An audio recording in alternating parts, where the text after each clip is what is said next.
Could a major shift in the real estate market be handing the keys over to huge corporations instead of homeowners? Let's dive in and find out. So Rob has a conspiracy theory, which is not like that far off, I don't think. Much like all conspiracy theories. Right, a little bit of truth in there. There's always a little bit of truth in there. Basically, Rob's conspiracy theory is because there is the lawsuit, the antitrust lawsuit about realtor commissions, that could totally upend how traditional real estate is functioning in our industry. And that is totally possible. And it's true. Because the lawsuit was saying like, oh, the sellers don't need to be paying the buyer's agent. The buyer needs to pay their own agent for this transaction. Like that kind of whittles down what the point of the lawsuit was. And to me, here's where my conspiracy theory starts. You're going to have buyer's agents that are probably going to exit the market because it's not going to be as easy as they thought it was. I think that it should be. We should see an exit of realtors and agents in our industry because the level of entry is very low. I think that, there should be a higher bar for people to become... The status quo should be higher. Correct. I agree with that. For professionalism. Yeah. So if you have this exit of buyer's agents, that means the process is going to be more difficult for buyers to buy a home. Right. But what won't be difficult for corporations like your BlackRocks or these multi-billion, trillion-dollar companies, that's not going to be difficult for them because they don't have just one attorney. They've got buildings of them. Yes. So it's going to be very easy for them to navigate this landscape for them. So you're going to have this shift of power moving from buyers not knowing what they're doing to corporations now knowing what they're doing and being able to swoop in and basically kind of go over a regular home buyer who wants to just purchase a single family home or their first home or move up home or whatever, and they're not going to have that representation that they might have had before unless they pay for it. So if the scales tip more towards it's now advantageous for this corporation because of all of this experience for them to buy, if they start buying up homes, you're going to have less and less homes. We're in a market right now where inventory is low. Inventory remains low, right? And so if homeowners aren't able to purchase those properties, then the availability and ability to have and build that generational wealth is diminished because the wealth is continually being built by corporations, which is your theory. Exactly. It's being transferred to the corporations because honestly, the way in America for generational wealth has always been through home ownership, right?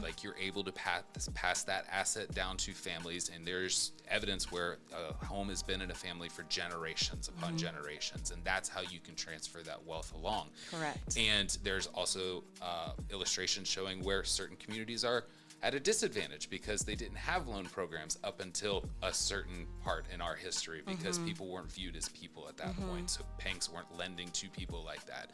So you have those definitions of where there is a gap in the ability for generational wealth. Well, if we're taking that away from every American and putting that into a corporation, now you have corporate buyers that are already now building communities for renters. Single family communities that are just for renting. And then imagine when they decide, okay, we're going to just transfer this ownership. We're going to list our properties. Nobody's going to force them to use a realtor. They're going to have a legal team. The one corporation isn't going to sell just the one house. They're going to sell the 1,000 houses that are in there. And who are they going to sell it to? They're going to sell it to another corporation that wants to take that on. Or a single family, or a potential regular buyer. A couple other things that this lawsuit could bring up is that the thought is that, if we reduce the buyer's agent's fee, then the cost of homes are going to go down. But we don't see the cost of homes going down over time. What it will actually do is put that burden onto a buyer that already has to pay their loan fees, appraisal fees, a down payment, all of those things, right? So now they're going to also have to pay a buyer's agent, which, I have had buyers pay my fee. We've negotiated what that is, right? Nobody's forcing them. It is negotiable. And, then I'll negotiate on their behalf to get that covered and put more money in their pocket. It's funny because I'm working with a for sale by owner right now. I have a no brokerage relationship with that for sale by owner. They do not know what they're doing. They have an attorney who, by the way, said, you should close in January for homestead. And I'm like, homestead, you have to close by December for homestead. So even the attorney doesn't know.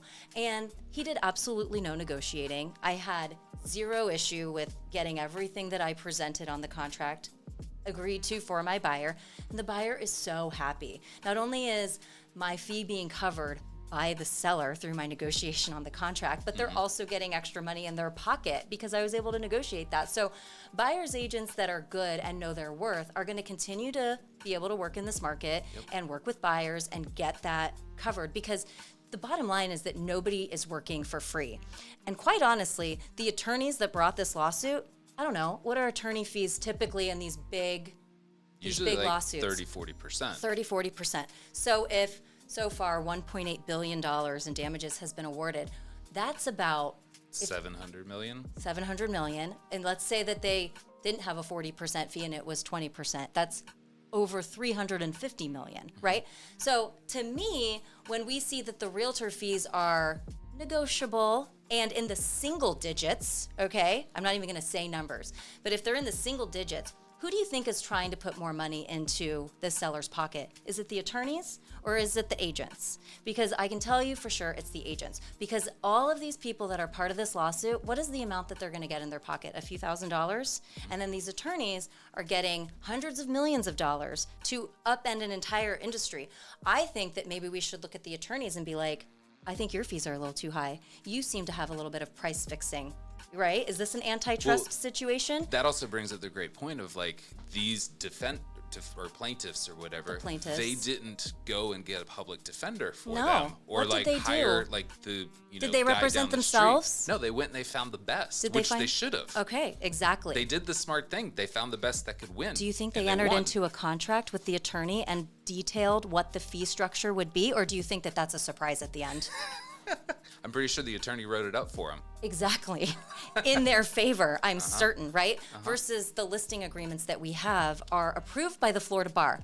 The attorneys, right? They wrote the agreements. So we're just adhering to what has been agreed to contractually, and now And all we're being parties have agreed to it. and now we're being, taken to court over things like that. So it's an interesting landscape. It's going to take several years for this to figure out, and I don't even know how it's going to play out, but I think that it's an important topic. We shouldn't shy away from discussing it, and thinking about what those repercussions look like. Yeah, and my point too with this conspiracy theory is who's benefiting from this. And if you start tipping the scales in one direction, that's people that are going to benefit. Who's highly benefiting from the that. most? And Attorneys. corporations know what they're doing, especially big, large, successful corporations like that know what they're doing. Right. So Yeah. We would love to hear your comments. Let us know what you think.